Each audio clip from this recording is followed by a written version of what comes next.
Yes, people, welcome back to GNA TV and Chelsea Fan TV. Welcome to both you guys. Hope you had an amazing weekend. We was a little bit quiet over the weekend with Chelsea news, so there's nothing really for us to sort of go through with. It's a brand new week. And we are hopefully expecting some sort of movements.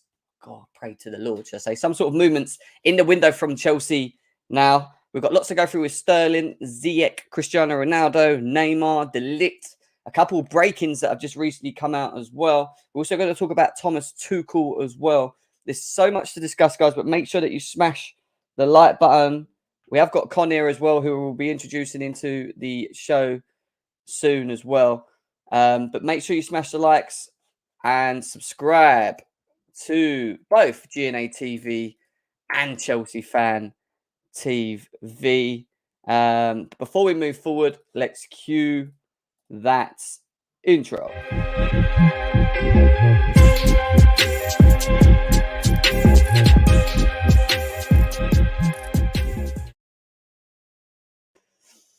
Yes, people, welcome back to GNA TV and welcome back to Chelsea Fan TV as well, guys. I hope you are both well on both channels, obviously aired on both. Something that we've again agreed, which is collabing throughout this sort of period, shall we say, summer transfer period, to give you sort of the updated news, give our thoughts and opinions, bring on close panels like we've got Con today. It's his first one. We're going to get to him in a second. You've seen Pies. Ben Jacobs has been here as well.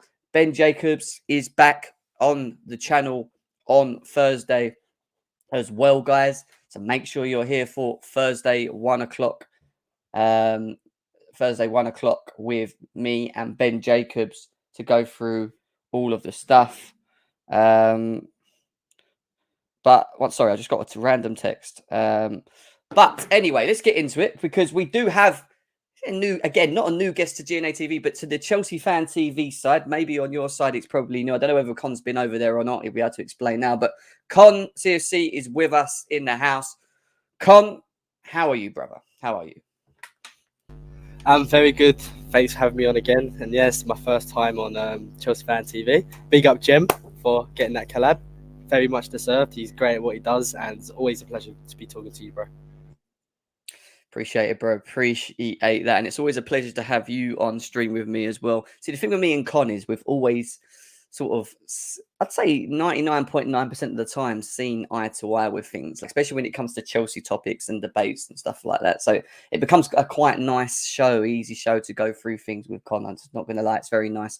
But over 160 of you guys here, we've only been in 2 minutes, 160 plus of you guys are slowly still in as well. Big up to every single one of you guys. We'll quickly say hello to every single one of you, as I always do at the beginning of every show. But make sure you get the likes up, guys, because our aim is to get 200 likes on both channels today. So make sure we do that. Big up to Erin. Nice to see you, bro. Chelsea all the way. Big up to you, Michael. Gavman, Sirs, Ilias, big up to you.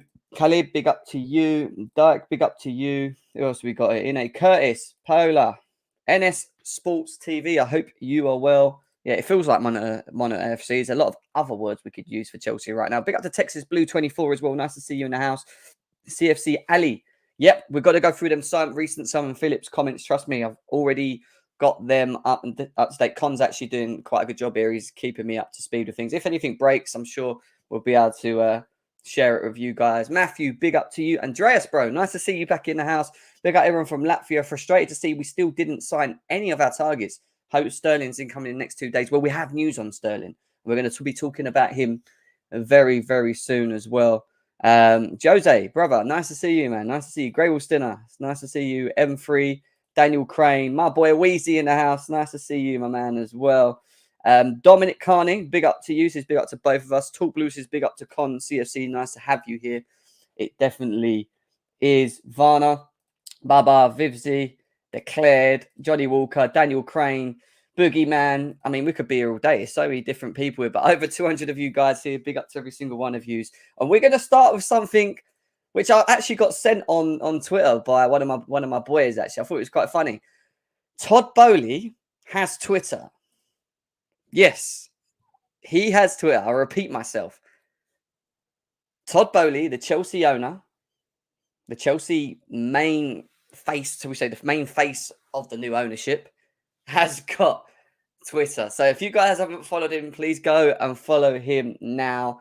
Yeah, I can expect that to grow pretty quickly, to be fair. Con, are you following Mr. Todd Bowley on Twitter?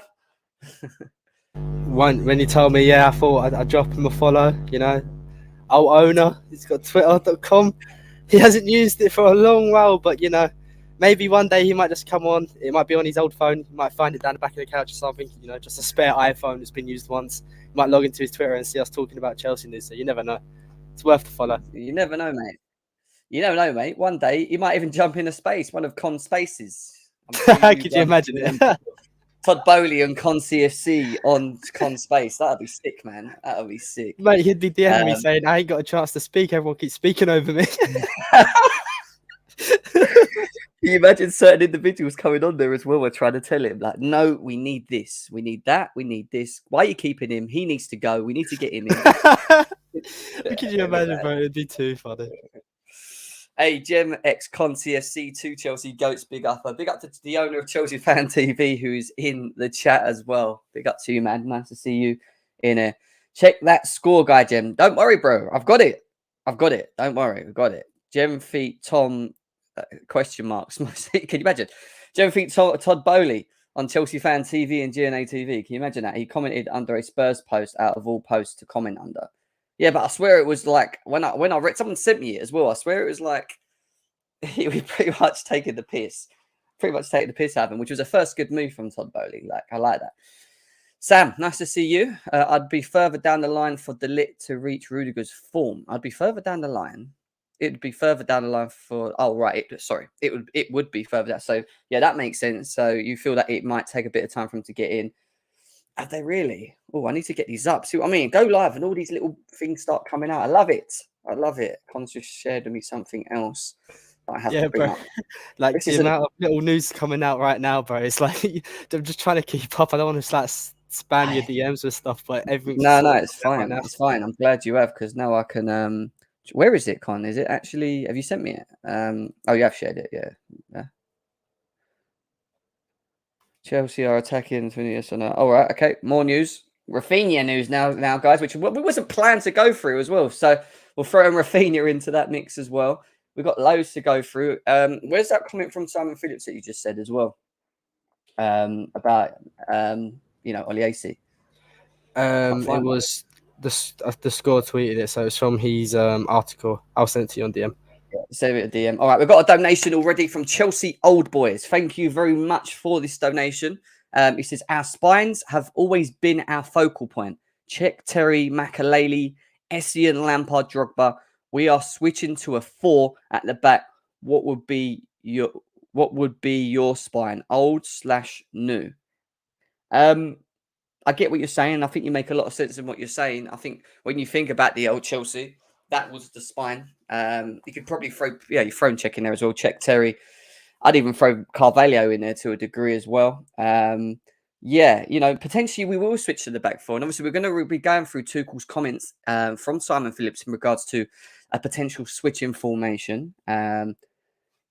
We've got a Neymar news vid tomorrow as well on Chelsea Fan TV. So make sure you guys watch out for that. And also make sure you subscribe to Chelsea Fan TV, but also GNA TV as well. 300, nearly 400 of you guys all in here combined. But we've only got 52 likes on the Chelsea Fan TV side with 250 of you guys here.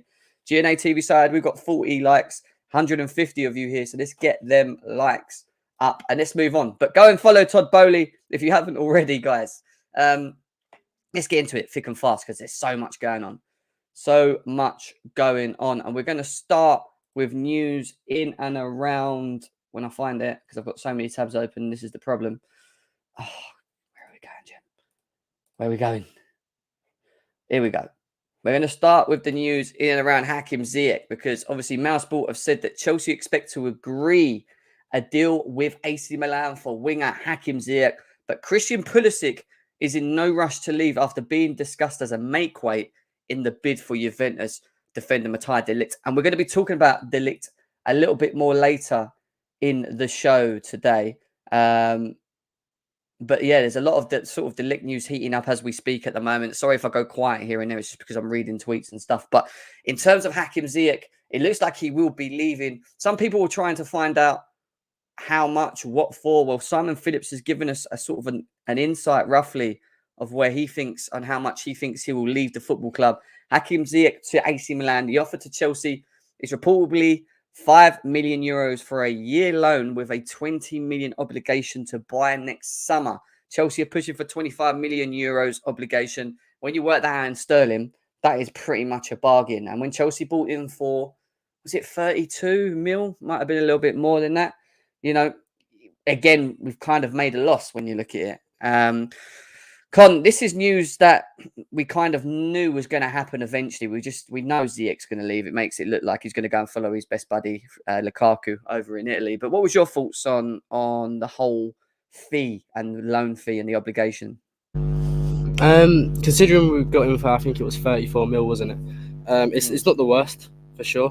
And if Tuchel doesn't see him in his plans, I feel like it's best to get these players out the door instead of trying to hold out for the highest value possible. I think that's hurt us down the years with Marino trying to do that. But it kind of sucks on a personal one, bro, because I love this guy. Hakeem, the dream Ziyech, bro. He's one of my favourites. I've got a signed shirt from him. Like, I love him so much, bro. So this one for me hurts, but I just think he's a bit of a victim of circumstance here. And I'm sure for AC Milan, that's a good deal for them. It's a good deal for us. It's a good deal for him. I think it's a really good deal all around, to be honest. Yeah, I mean, we signed Ziyech for 37 mil. Thank you, Winter Surfer. Just giving us a bit of insight on that. I thought it was a little bit less, to be honest. I don't know why. But anyway, we move. Yeah, I agree. He wasn't my... Ideally, out of all of the forwards that we're going to leave, I'd probably say that Hakim Ziyech is probably one of the first for me to go out the door. Only just purely because I don't think he suits the Premier League, and I don't actually think he suits what we're doing. But if we are looking to switch into a back four, that's maybe something that he could benefit from. So kind of makes you think, well, if he's good in the four, but Tuchel's ideas, which we're going to look at the Athletic report a bit later on, where they're talking about the switching formation potentially. When you look at where Ziyech played his best football, it was always in the back four at Chelsea. So, you know, interesting stuff for Chelsea to take that decision or make that decision to let him go, unless he's kind of forced the decision, even with knowing that we're going to switch the system across.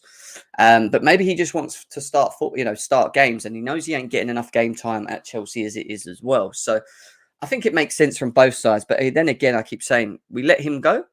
We've got to make sure that we bring in personnel. We need to have the right personnel coming through the door. Don't want Werner to leave, is what No Cap is saying. Shouldn't have been dropped when he was on a run of form. But they all sort of were in a run of form, and then they sort of dived out of it, and that was the issue for me.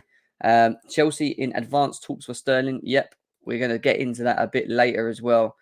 But yeah, there you go. There's news on Hakim Ziyech and where we stand with that. We're going to talk a little bit quickly about the fantasy news. That's just what I call it, just fantasy news. There's over 450 of you guys here. Nice to see every single one of you. And that being that Nizar Kinsella today came out saying that Cristiano Ronaldo was offered to Chelsea and Neymar is open to a Stamford Bridge move. The focus is all on Raheem Sterling, with Thomas Tuchel not keen to be seduced by star power. And that is the big word for me. That is the real big word in all of this for me. Con, what's your thoughts on Ronaldo, Neymar? I mean, big names, marquee signings. Do you feel Chelsea could potentially get either or is this just, again, a bit of fantasy news, as I like to call it? I think there's a lot of agent talk. You know, Ronaldo not really happy with the situation where he's at. PSG looking to maybe get rid of Neymar. So obviously the agents are going to be doing the workaround. Ronaldo, I wouldn't touch with a barge pole. I just don't think that's what we need. We saw last season a striker who doesn't press, you know, who's not, what's the word I'm looking for? Intense, I guess. It doesn't bring that intensity. Like, it hurts last season. With Ronaldo, it will hurt again. And with Neymar, you know, the kid in me, bro, we spoke about this last time. The kid in me, I love Neymar. I think he's a flary guy. He brings joy to my face when I watch him play football. Is it the best deal for Chelsea? Probably not. But I respect what Tuchel's saying, because I remember him saying about Neymar how hard he is to manage, you know? And we don't want another like the Lukaku situation there where a player comes in and he thinks he's better than everyone else.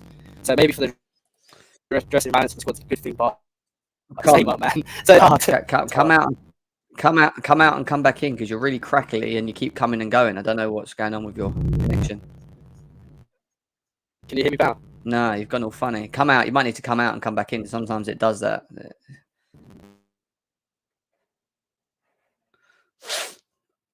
Yeah, so yeah, we'll get Con back on in a second, guys. It seems like he's having a little bit of issue with his mic at the moment, so we'll wait for him to come back in a second. He'll have to sort of come back into StreamYard, so we'll get him back in a second. He's lagging. Yep, don't worry, he will sort it out very soon. He's usually quite clear, to be fair. I don't know why. It happened with blimmin' Pliers the other day as well when he came on the channel. He had the same issues, so unusual stuff. But for me, I've made it very, very clear. It's one of them ones of, I don't feel that these players suit Chelsea. I know some of you guys feel that it would work, Neymar, this, that, and the other, but it's just so much for me that doesn't work. 31 years old, plays 20 plus games a season. You know, he's going to be meant to be one of the main starters out of the 11 that that we have, which means that he's going to have to play a minimum of at least 40 games a season. Can we rely on that? Can he do that? I'm not too sure. I'm not 100% sold on the fact that he can.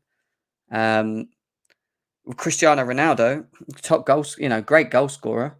Again, I don't know whether he suits the Tuchel system in terms of the hard work, movement, running off the ball, etc., etc., etc.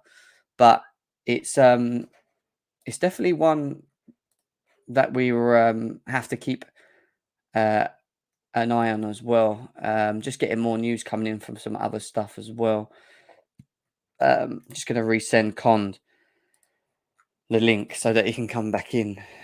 Just resend him the link now. So we'll go into this in a second as well. But my question to you guys would be, are you interested in the idea of either Neymar or Ronaldo? It'd be quite interesting to know if it works for you guys, actually. So if we put in a little poll quickly, temp fix, I don't know about that, Daniel. I don't get that. I'll do a quick poll anyway on GNA's site quickly, just saying, who would you take out of two, actually? Who would you take? Connor, you better now. Let's see. I changed to my Beats and my laptop was like really hot, so I had to unplug it from charge. And my MacBook's dying in this heat, bro. It was like freezing. I think that's what the issue was, but I changed my headphones anyway. Do I sound better? Yeah, much better. I can hear you now. It just sounded a little bit crackly, that was all, when and you kept sort of lagging a bit. So I've just put a poll out for you guys. Who would you take to Chelsea, Neymar or Ronaldo? It'd be quite interesting to see if any. It probably won't get any of them. Let's be serious, but it's worth actually just seeing how people feel about it. Nearly 300 of you watching on GNA TV, but less than 90 likes. You obviously love Jem and his channel, so do him a favour. Big up to Winter Surfer. On the Chelsea Fan TV side, we've got 260 live viewers. On the GNA TV side, we've got 220. So, yeah, get them likes up, guys. Let's get this over 100. The Chelsea Fan TV guys are already nearly over 100 already. From the Chelsea Fan TV side, 67 likes, guys. Come on, let's catch them up as well. Let's try and get this over 100 likes. But yeah, for me, it's one of them ones that I don't want to entertain, not one bit. I don't see us doing anything with it. But Con, going back to you, because you were cutting off, we didn't really get to hear you properly. What was your thoughts on this Neymar and Ronaldo sort of links to Chelsea? For me, bro, I think it's a lot of agent talk. Ronaldo isn't happy with the situation where he's at. Obviously, United missing out Champions League football. It looks like PSG might be trying to push out Neymar because of the big wages and that thing his contract where he can extend for an extra year. So I think it's a lot of agent talk, to be honest. Ronaldo wouldn't touch with a barge pole, bro. I just don't think it's what we need. Neymar, we discussed this long last time, bro. The kid inside me, my head says no, my heart says yes. It's one of those. And I don't blame Tuchel if he wants like a superstar sort of player in his team. We saw what Lukaku did last season, thinking he was better than everyone else and how much that disrupts things. And, Tuchel's previously managed Neymar as well, and he's said how hard he is to manage. So, as good as Neymar is, with the injuries there, how hard it would be to manage, I get why Tuchel would say, you know what, I'd rather not get a Neymar or a Ronaldo kind of player. It makes sense. Yeah, I'm just reading because it's really cryptic messages on Rafinha going on at the moment from Alfredo at the moment. I don't know what he's saying there, but Basically, is it even worth me bringing up? I don't even know, to be honest, because it doesn't make sense. So I probably won't review it. But basically, it's just Rafinha, Chelsea, Barcelona, Barcelona, Chelsea. I don't get what he means by that. I don't know what he's talking about there. Who was that, bro? Alfredo Pedula, that guy. If you go and check it out. I can't. You blocked me. Why did you block you? What are you doing?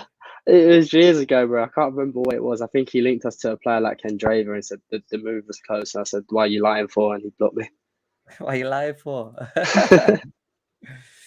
Oh dear.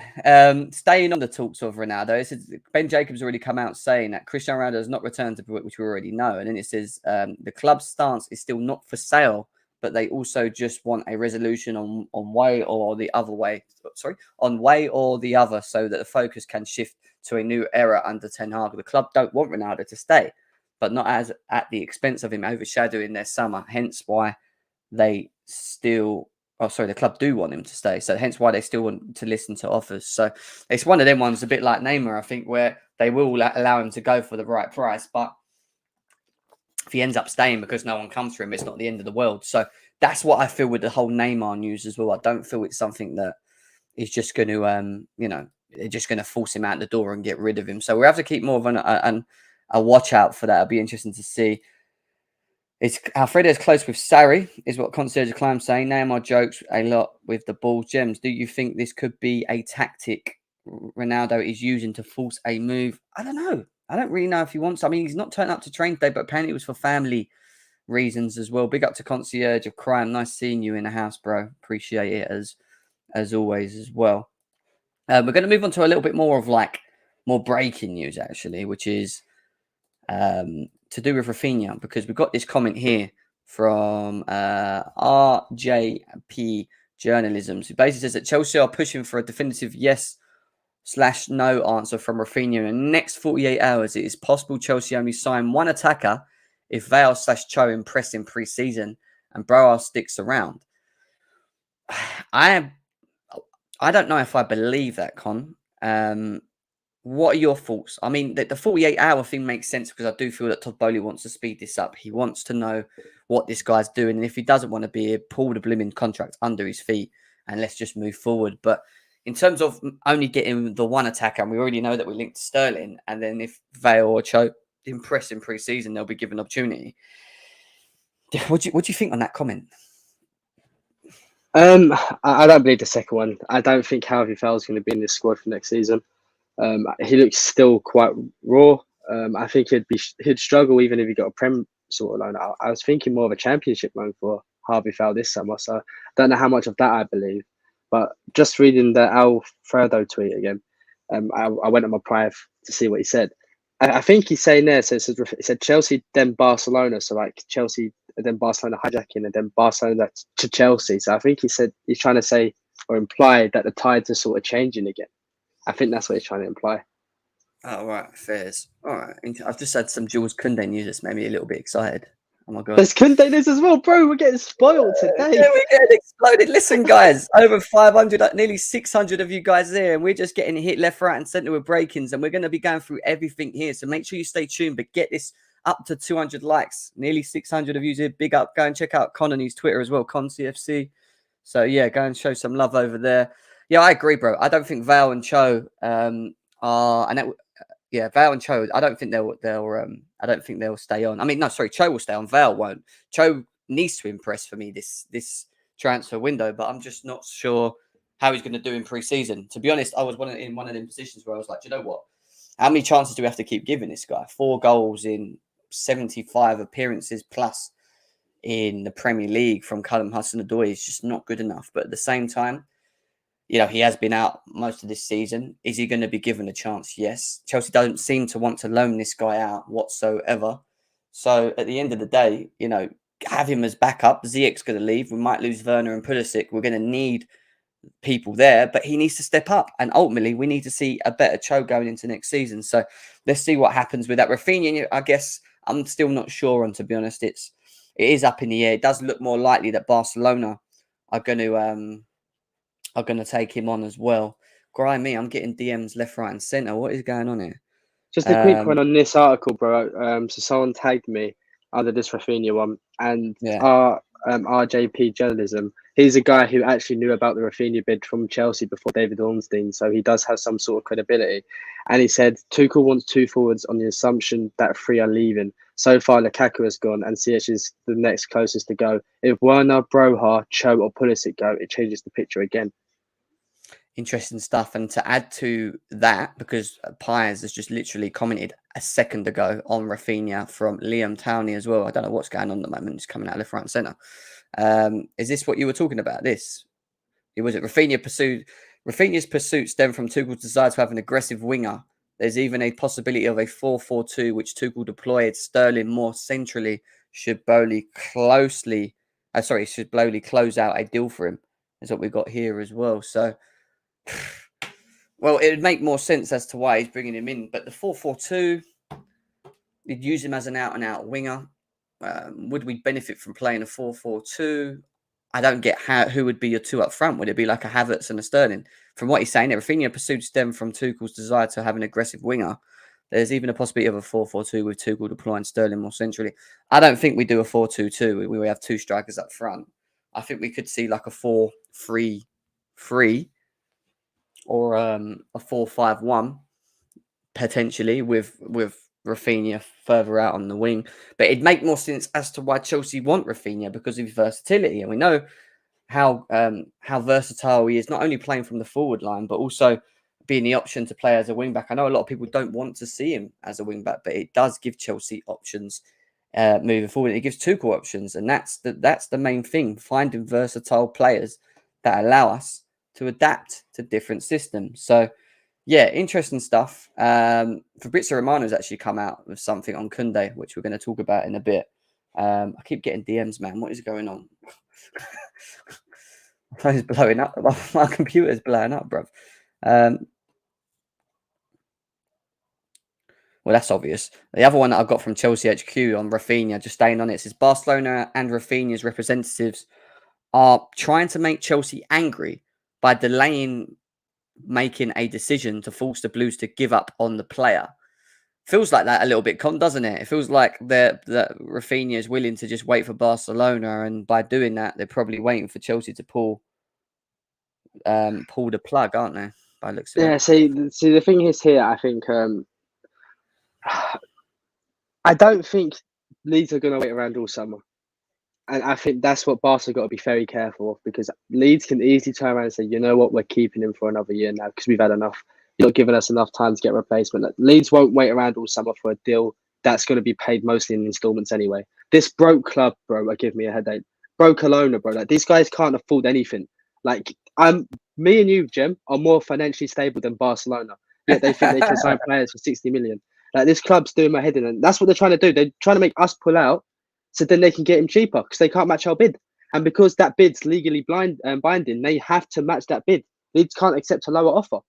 So, they can't afford it, clearly. If they could, they would have matched it by now. They can't. So that's what they're trying to do. And you see all the Spanish journalists, bro, putting out, it's nearly done. Rafinha doesn't want to go to Chelsea. That's not true either. Rafinha has been open to the idea of Chelsea. He just prefers Barcelona. So they're just trying to do anything in their power to Chelsea to pull out. And in my opinion, Chelsea should just stay in. I hate this Bro Kelowna club, man. UEFA Kelowna, Bro Kelowna, bro. I've got slander names for days. I don't get, and this is what don't make sense to me. How are they linked with Bernardo Silva, Rafinha, Dembele staying, Lewandowski, Kessie, Christensen, potentially maybe even keeping De Jong, and that's without, I think there's another 2 odd players that they're linked to as well. How are they financially doing this? Like, there comes a point where someone has to investigate them, because this is a club that can, literally what Con said, is scraping the barrels of their pockets. Like, how are they able to do this? And what they're doing is they're just fucking up everything in football. They just generally are just fucking up everything in football. I think the Chelsea fur kit's just been released. I'm just looking at it now as well, which is mad. It's white with blue stripes. Have you seen that? It's got like blue stripes going like that.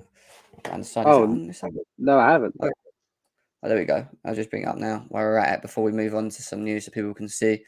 So this is what the kit is looking like, guys. You're getting a bit of everything today. Todd Bowley kits breaking. There you go. I don't like that one bit. Makes you feel sick looking at that. What do you think, Con? Out of 10? I actually like that one, bro. Why? I actually like that kit, bro. Why? Why? What is nice about that kit? He's got weird lines down the Bro, middle I of it. like it. That's a nice summer vibe top, bro. Can you imagine that? A bucket hat, some sunglasses, go to a festival, bro. That's a vibe. That's a vibe. Loafers, tight jeans, you know what I mean? We were right, do you know what I mean? Looking quite good, actually, isn't it? Oh, I don't know, mate. I don't know. Viewers, what's your thoughts on that one in the chat? Do you rate this? Do you rate this potential Chelsea kit? I did put out a poll earlier. Said who would you take to Chelsea, Neymar or Ronaldo? And 63% said Neymar, with 37% saying Ronaldo. So interesting stuff. People seem to pull more to the Neymar idea more than anything else. Looks like toothpaste on a piece of paper. That's a good one, Mister. I like that. I do like that one. Nike is killing us, man. To be fair, I think they actually are killing us. I actually preferred the Adidas kits, man. Them Adidas kits with the Samsung sponsoring. I don't even know how Free are still our sponsor. I really don't get how Free are still our sponsor after all of this as well. 8 out of 10 is what CFC Allington's saying. Ali's saying 6 out of 10. We've got here, give Bowley a follow. Just started on the app and is giving some great news. Yeah, well, that's what we were talking about earlier. But there you go, guys. There is the picture of the potential for a kit. But we're going to move on to a little bit more before we get into Koundé news. I don't know how true this is, but Rafael Leao is one to keep an eye on, and is on the backup list of options for Chelsea in attack. And as usual, Con, backup, Interest FC, Monitoring FC, Tapping FC adds another player to their long dictionary of players. This guy has 150 million release clause to his name. How likely do you think something like this could happen? I think it's very unlikely. I think it's way too expensive for our budget. If we only wanted to get like 1 or 2 players, bro, then I'd be a bit confident, because Chelsea's more appealing than Milan, I feel. But yeah, bro, we ain't got that kind of money for him. Not for what AC Milan would ask. I agree. It is the 2023 away kit. Someone's just said as well on Twitter. So that must be the new away kit going into next season for Chelsea. Interesting stuff. But yeah, again, I ain't got much to say on this other than I just don't see it happening, guys. I genuinely don't see this one happening one bit. But we're going to move on to Fabrizio Romano's comments now on Jules Koundé, because this is quite interesting. So the Barcelona boys, and obviously the director of Barcelona, were very, confident on the whole Koundé thing, but they kind of said, look, once we get past phase 2 and we've got that in that sort of build up of funds behind us again, we're going to look at the potential of Jules Koundé, and a lot of what we heard was Barca are linked to Koundé, Barca have offered this, Barca have done that. Well, the Sevilla director Monchi has just came out with a comment saying there are 0 contacts with Barcelona for Jules Koundé. No talks ongoing. I understand Xavi as Origo and Koundé together would be great, but there's nothing. Marcao, he's only many options in my list. So basically, they're still looking to cover their areas. There's always been real talking and around to the tier 1 specifically that Chelsea are still very interested in Jules Koundé. We've already had meetings with him and we've had 3 negotiations of him. All 3 didn't work. We ended up coming back. We've been told again that there's potential that we will go back in again to try and get this over the line. Con, how does this feel when we think about Barcelona and all the targets that we want? It seems like they're just trying to hijack every single one. But when we get a comment like this, does that still give you confidence in Koundé potentially coming to Chelsea? I really do think if Chelsea want him enough, we get him. I don't think Barca can pay what Seville want for him. I think they made an offer of like 40 million euros. That's euros as well. Like these guys are beyond broke. So like they can look at the players we're looking at, calm, but we can actually afford them. You guys are window shopping, There's a difference there. I don't know. I like Koundé a lot. I do, bro. I think he's a brilliant player, but I think if we get Ligt, I don't think we get Koundé. I'm sorry to break it to you, bro. But why? Don't say that to me. Why? Because, bro, it'd be like 140 million and 2 centre halves. It's a lot of money. Oh God, I just had another breaking comment saying Rafinha to Barcelona is 98% done from Gerard Romeo. But this guy, he said that. Yeah, he's a waffler, bro. This guy talks a lot, doesn't he? We'll have to see what happens. Listen, I will not give up on the idea of Jules Koundé not coming to Chelsea. I don't really get how we can't not get him. And for me personally, I want him and Ligt, because Ligt can just play off the left and Koundé play off the right. It will be the perfect centre backs to bring in. And if you want to bring Ake in for like 25 mil, bring him. Bring him. I don't care, as backup, as a rotation. But Nathan Ake cannot be Chelsea's main two centre backs. I just can't have it. I just can't log that in my head. I can't. I mean, Con, can you log the whole thing of Ake being a potential as Chelsea's main centre backs going into next season? I can kind of understand it. I can understand it to an extent because he's somewhat proven in the Premier League. Left footer, play that left centre back. He's quite progressive with his passing, and he's not a bad carrier of the ball either. So like he does sort of feel a little bit of a hold of Rudiger. But I don't know, man. For the price tag we're getting linked to, it don't make much sense. I can't lie. I think he's a good player, and if it was bringing him for like squad depth for like 20 million, I'd get it. But for 40 million plus, I don't understand it. Can't lie, mate. I don't understand it. And we've been told 50 million in many cases as well. And when you think that Jules Koundé is worth around 65 million euros, is really taking the piss, to be honest, if you're my honest opinion, because Nathan Ake and Jules Koundé, and the difference between the pricing of them is peanuts to Chelsea. You do not go and spend 50 million on Ake to not then go and buy Koundé, who Seville want for 65 million euros, which is around sort of 55 million sterling. You would pay a potential 5 to 7.5 million more sterling to get yourself Jules Koundé.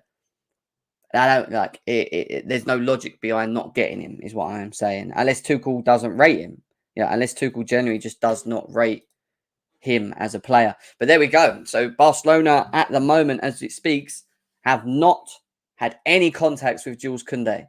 So that should clear up a lot of Chelsea fans' minds in Barcelona robbing Koundé off Chelsea, because at the moment there's nothing. However, and I will say this and I will say it again, Chelsea do need to act, because when Barcelona do initiate that second phase and that influx of money allows them to start negotiating and they can start financing deals again, they will probably come for him. And that's why the Barcelona chairman came out with that comment in regards to Jules Koundé. Probably haven't spoke to him at the moment, but they could look at him as a potential to bring in. And if Chelsea want him and if Tuchel wants him in this team, then we need to get it done. We need to get it done. We can't be mucking around, guys. Listen, over 650 of you guys here in total. Nice to see every single one of you guys here.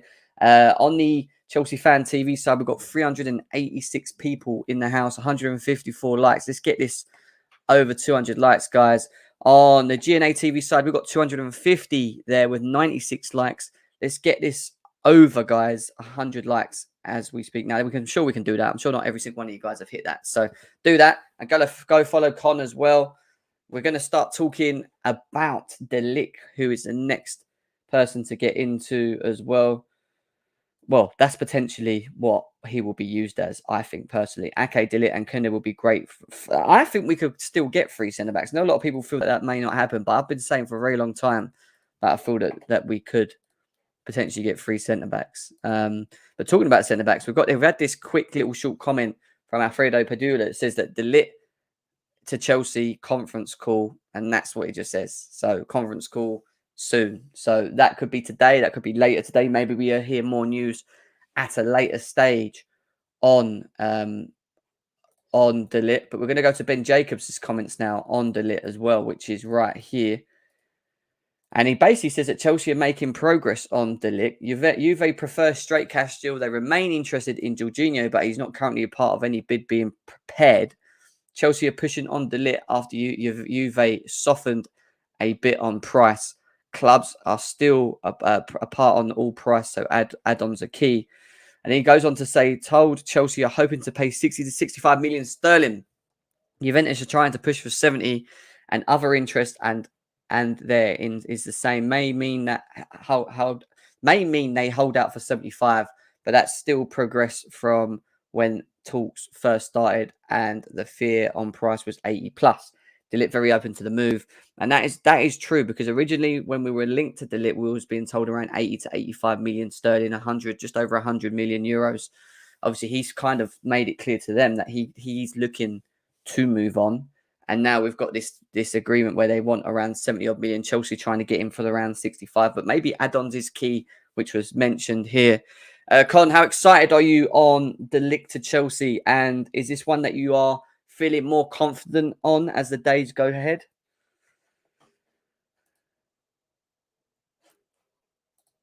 Oh, right, he's gone. He's just on the phone. I didn't even know he was on the phone. He just messaged me just now at the back. He will be back with us in a second.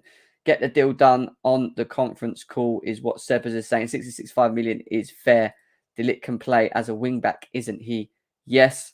I think we can get Neymar at the end of the window is what Dino's saying. Why not just Colwill instead of Dutch Maguire? So James ain't happy about this. James is not happy with news around the Ligt. Chelsea need a player. Chelsea need a player who could score head goals like Calvert-Lewin. Is cheaper, is what we've heard here as well. MDL is our new VVD.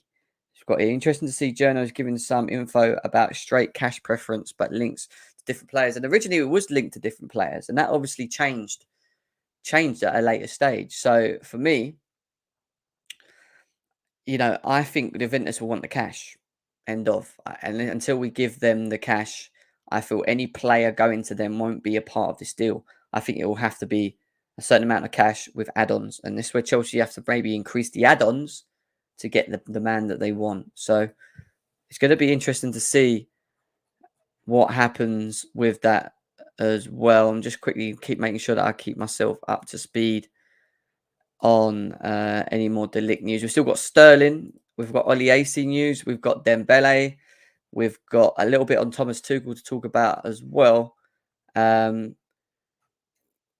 But yeah, interesting stuff in and around this. CR7 faults. There ain't really much faults to be, Christopher. We spoke about it earlier in the show, and we just felt that I don't feel that he suits Chelsea, and I don't feel Chelsea will look to bring him in. Not in a bad way. I just feel that he's a top goal scorer. He's Cristiano Ronaldo. Yet we get that. But will he fit what Chelsea want? And in the Tuchel system that involves movement and the ability to run behind and press, and I'm just not too sure you get that from him. What do you think about the rumours Tuchel is switching to a back four? We're going to be talking about that very, very, very soon. But I'm going to go back to Con now because he is with us. Con, news on De Ligt. How excited are you on the potential of him coming to Chelsea? And are you confident the more and more as days go on that this can happen? I'm so excited about the Ligt, bro. I'm trying not to be. I'm really trying to calm myself down and not be, but I think he's fantastic. 22 years of age, and what he has already in his locker is just amazing. He's so two-footed. He's so progressive. He's an absolute monster in defence. He's great in the air. So physical. He's just got everything. And the way people talk about him and saying, "Oh, his time at Juve, he hasn't been great," but they're putting him in the brackets of the best defenders of the world. They're not talking about him as a 22-year-old. So it just shows you how good he is.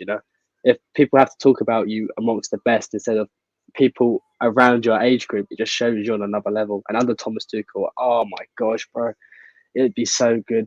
But I don't know. It looks positive from what we're seeing, but it's a lot of money, isn't it? And Chelsea didn't really want to pay that kind of money for Koundé, so we'll have to wait and see, bro. I'm trying not to get too over the top. The thing for me is we say a lot of money, right? But they want 70 million sterling. Yeah. We're offering 60 to 65 million. Originally, the price that they wanted for De Ligt was just over 80 to 85. So it was a lot more. But the reason it dropped is because De Ligt had kind of pushed it himself because he wants to leave.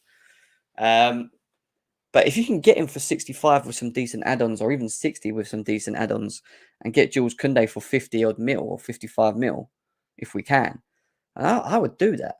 I know it would maybe get rid of 100, 120 odd million of your budget, whatever, fine.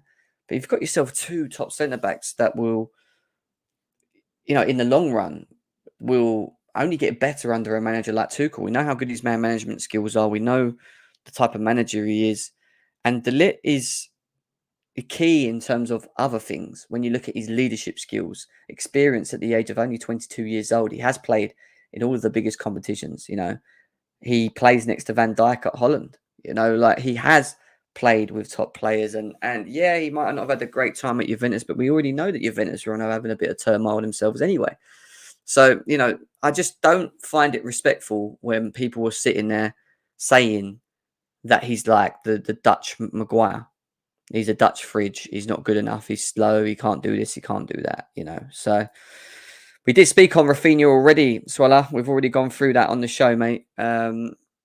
Not much, really. Still looks like potentially he may go to Barca, but Chelsea have asked for a turnaround of 48 hours for Rafinha to make a decision. Whether we will see that decision yet to be seen as well. Winter services, remember, as a fan base, we have to remember we are under a new regime. We are in uncharted waters in how they behave when it comes to transfers. Under the old regime, we would never approach this deal. Yeah, I hear that to a degree. I think Marina wouldn't have even entertained it, to be honest, especially for this price. I just have a feeling Ligt would be incredible in the Tuchel team. Exactly what Con felt as well on this one. What do you feel about people that don't think he's that good, Con? Like, the Dutch Maguire is too slow. He won't be able to adapt to this Premier League. He'll get caught out. He's this, he's that. Is that just typical? Is that just typical Chelsea fans for you? Like, they just can't be happy for decent players. Anyone who's compared him to Maguire clearly hasn't watched him. Like, that's a bad comparison. It's the same people who compare like Sterling to Timo Werner. It's very lazy comparison, which just doesn't make sense if you watch, the players. I don't know what Chelsea fans want, man. Because if you're complaining about being interested like the Ligt, who do you want then? Because there's not much better out there that's available. What else is out there? Tell me. It comes down to preference. As long as the quality of player is there, you're targeting quality of player. Who cares about your preference? People must say, "Oh, I'd rather Koulibaly or something like that." But the Ligt's 22 years of age, and he's off of quality already. He's on that same quality as Koulibaly already. So I don't know who. If you don't like the player, you don't like the player, but you can't deny he's a quality signing. Who do you want Chelsea to sign? James Tarkowski or something? I don't get. But who do you want? Nathan Ake, probably, for a lot of these guys. I don't know. I agree with you, though. I think we are too... I mean, look, we can all have our opinions on players. I get it. Some people may like one, some people may not. I just feel that there's a lot of Chelsea fans out there that just don't like any of the targets that we're looking at. I just find it very weird. And these are not like bad targets. These are like top players across Europe, So we're going to have to see. I'm a big fan of Amadou. Definitely needs a look at this season. I'm not too sure on him, to be honest. I know a lot of people want him back and being an option as rotation. Maybe I can feel that, but it's not someone for me that can just come in and start straight away. So we move away from the Ligt, and I think that's going to keep growing, guys, in that one. We'll keep coming back to it at a later stage. Just to quickly confirm for you guys, there is a home and away kit for next season as well. There's the home kit, and there is that away kit that we've already seen. I actually prefer the home kit more than the one that we had last season, personally. The away kit, maybe it will grow me once I see it, but at the moment, I'm not 100% of it. I know Con likes the away kit. What's your thoughts on the home kit, Con? I don't like it. I think it's horrible. Why? The collar looks like, what's the collar about, man? I don't get it. It's like the most plain design in the world, which I don't mind, to be fair. But like that collar, like, what is it doing there? It's such a bad collar, man. I just don't like it, bro. The collar, I agree with. The collar is bad, but other than that, I actually prefer the plain blue. I think last year's kit was butters, man, with all the zigzags and what was all that about? Even though I've got it behind me, actually, sitting there. But yeah, both kits are mid, is what Catman's saying. These kits are disgusting, is what Grey Wolf Dinner's saying. Guys, we've got over 700 of you guys here. Big up to every single one of you guys that's in the chat at the moment. Make sure we get these likes over 200, though. We've got 194 on the Chelsea Fan TV side. We've got over 415 people there. So big up to you guys. The GNA TV side, we nearly got 300 people there, but we've only got 117 likes, guys. So let's get these likes up, please, as we're going through the news as well. A quick little one for you guys on something that's just come out of the blue, and that is Chelsea have been monitoring FC style Oliacy as an option, and that comes from Simon Phillips as well. I actually rate this guy quite highly, and I think he's a good option. And if we can't get Rafinha, then this boy, Premier League proven, still very young, very good with his left foot. probably can get him. I don't know how much he'd be up for sale for, but if Rafinha and it looks like he's going out the window, and you look at that the potential of finding someone that has the left foot that's creative, that can could contribute to goals. What do you think of this one with Oliesi? I think he's a very, very talented player.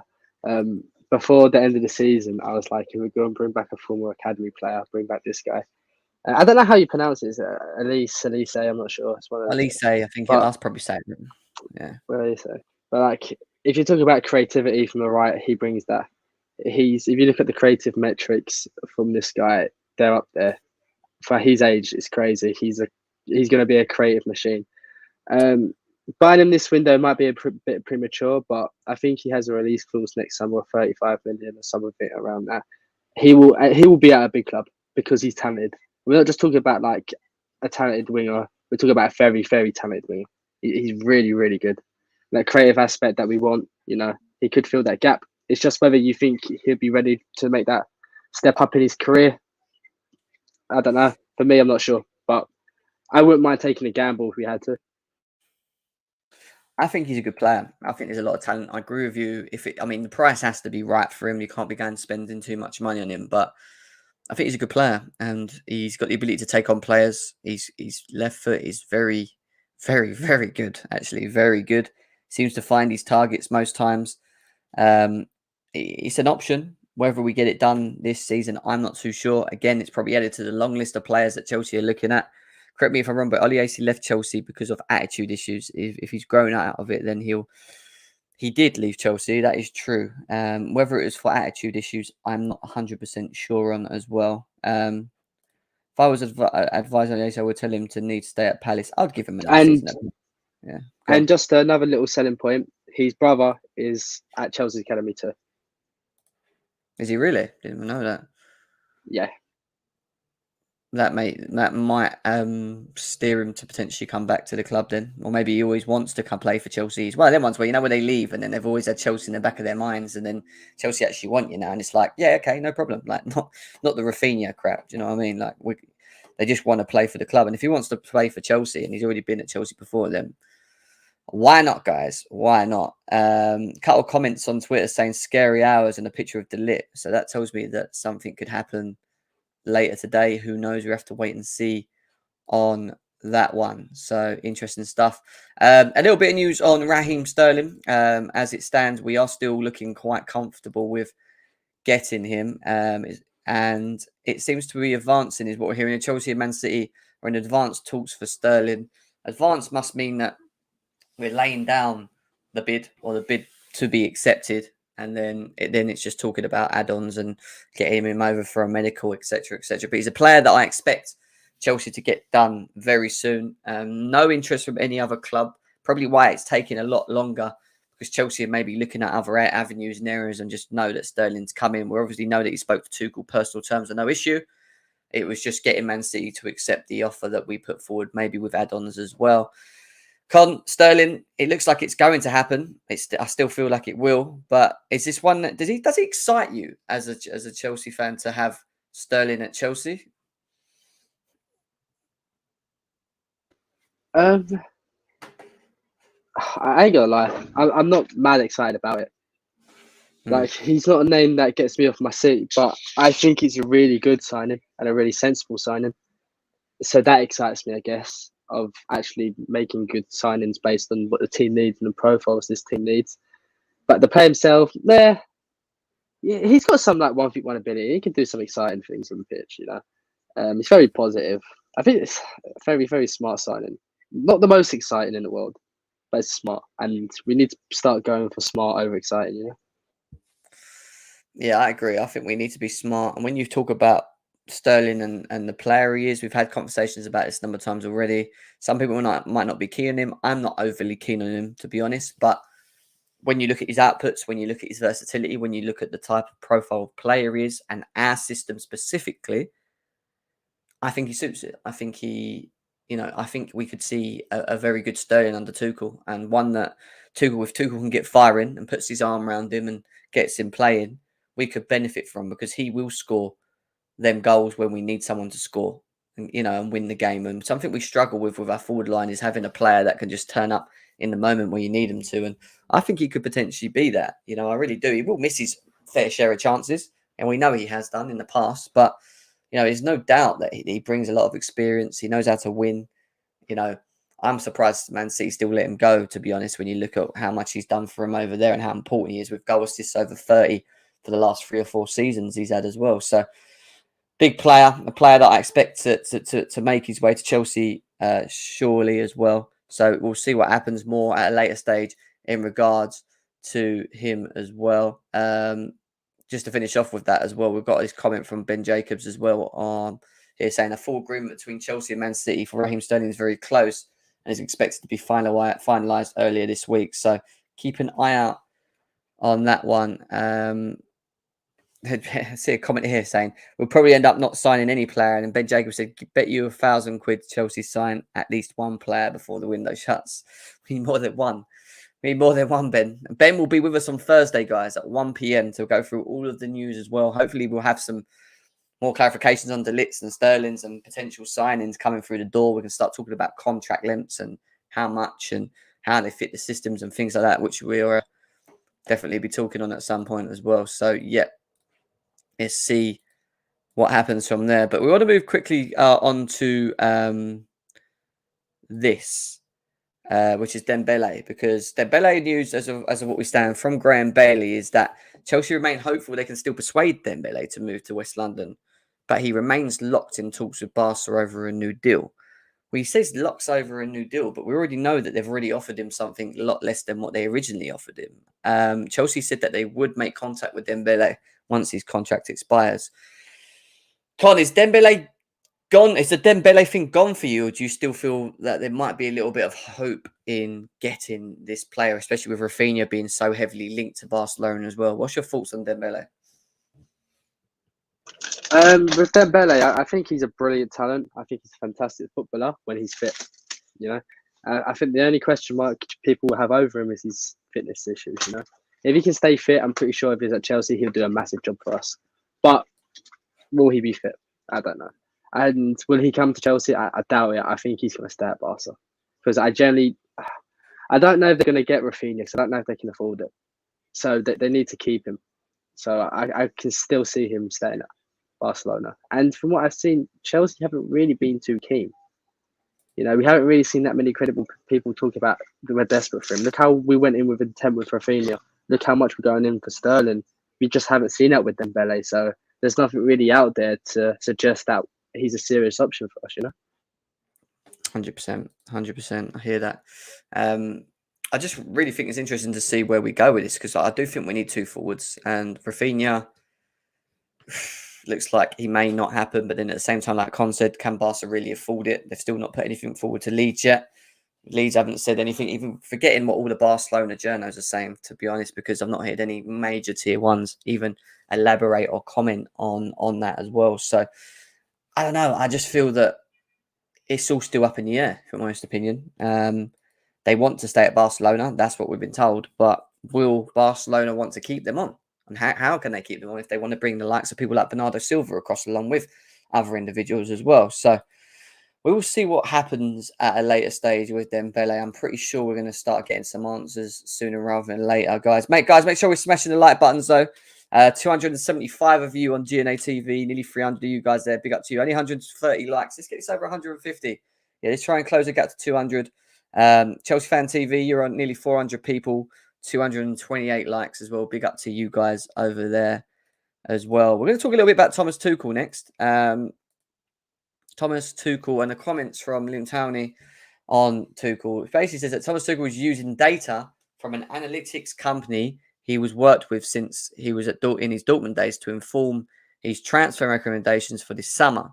Rafinha was targeted after his creative metrics scored particularly well against other attackers. So he's obviously using a bit of data which people felt wouldn't come into play straight away. And it goes on to follow to say this as well, which is where we're going to sort of start talking about.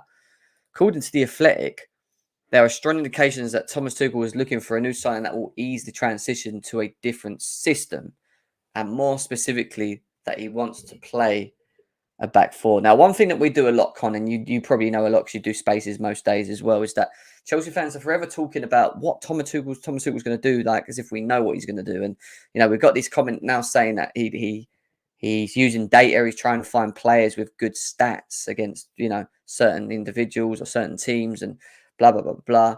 And that now that he is looking to potentially maybe switch the system into a four. Do you see Thomas Tuchel doing that, or do you think it just depends on who we bring through the door through this summer window? I think it all depends on who we can get in. I think he's got loads of things he'd like to do. One thing we've seen from Thomas Tuchel when he's been at other clubs is he's very versatile. He's not a guy that Mauricio Sarri, you can say he's a 4-3-3 guy. That's what he's going. That's what he's going to be. It's his all and end all. Jose Mourinho to an extent, 4-2-3-1. What we saw at Chelsea. Tuchel, he's very open to adapting and changing formations.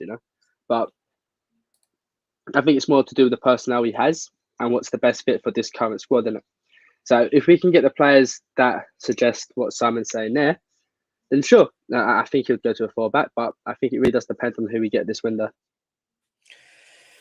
I think you're right, and that's why I keep saying to you. I know some people are saying, but he wants the 4, but then it doesn't look like he wants the 4 because he's not bringing in the right profile players. Blah blah blah blah blah. I think it's just still all too early to really suss and work out. And for me, it's one of them things of like, it does fall on the type of players we bring in, because if you bring in an Ake and a Ligt, I think we play a back 3 if they're the main two. Like, I don't see us going into a back 4 with them players. You don't bring in a midfielder to strengthen the DM area, which we hear a lot of is a big issue at Chelsea. And then along with that, it's the type of forwards you bring in as well. Sterling can play in a 3, he can play off the left, he can play off the right. Some people think he might play centrally. And then you look at the likes of Rafinha and Dembele, how would they fit in? I don't think we're any closer to knowing or having an idea of what he wants to do system-wise. I don't think we've got the players in yet to actually understand what he would do. Maybe it is the case that he wants to switch to a 4 at the back, and maybe why De Ligt is heavily being linked to it, and maybe not someone like Jules Koundé, is because we need that central back partnership. You have Silva there. You could use Chalobah as right back, Reece James as right back. On the left, you've got Ben Chilwell, you got Malang Sarr, you got Emerson. There's a number of players there. The problem with that for me is just the quality of the depth, and I'm just not too sure whether it's the right way for Chelsea to move forward with that system without having the right personnel. I think you'd need to have more of a sitting DM. I think you'd have to have natural centre backs. You then kind of ruin Chilwell's and Reece James's ways of going forward. I wouldn't say ruin, but maybe you don't see that as much as you do in the 3, for example. I don't know. I don't really. Like I said, I don't really know if it's something that we can talk about much at the moment, to be honest. But it'll be interesting to see where we go with it. A 4-3-3 is an option, and funny enough, I was going to have a little bit of fun with it now because we are getting sort of nearer to the end of the show. And one of the things that people kind of ask me to always do is do like a FIFA squad builder based on formations and players that we've been linked to, and how Tuchel could work it if we buy certain individuals. And we can only talk about the individuals that we're linked to more close to. So some people have asked for the 4-3-3, and why I agree, Mendy is definitely one to go in goal. Do you feel, Con, that our left, if we did go to a 4, that the left back and right back positions would 100% be Reece James and Ben Chilwell? Or do you feel we'd still 100%. Yeah, 100%. Do you think Ben Chilwell may be affected by it, though, would be my question to you on this? Or do you think we need to buy in that area as backup? Or do you just keep Emerson? I don't want to keep Emerson, man. I don't rate Emerson at all. I'd like to get some sort of backup there. That's why someone like a Kyle Walker-Peters for me would be brilliant. He can cover the right, he can cover the left. Good shout. Yeah. But yeah, I think Chilwell output might be a bit less, because you have less license to bring forward. Of course. But he'd definitely do a job there for sure. Reece James on the other side, do you feel that, you mentioned Walker-Peters, I think he's a very good option actually, but again, do you feel that we would lose that creativity as much from him, or do you feel like Tuchel may ask them to still bomb forward in the 4? Because I feel like the way that we dominate games and we create a lot of possession, we dominate the position that you'd expect that even though they're not wing backs anymore, fullbacks, to be higher up the pitch. That worries me a little bit with the pitch speed, and we're going to talk about the centre backs in a second. But do you feel that we may lose that with Reece James not being able to go forward as much? A little bit. I still think he goes up quite highly. I still think you'll see him getting a lot of balls into the box, being quite high up the pitch for sure, especially considering how much possession we have versus the majority of teams we play.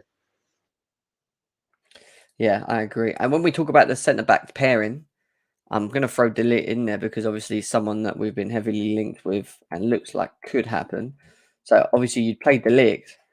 Who would you play next to him? Would it be the man himself, Thiago Silva?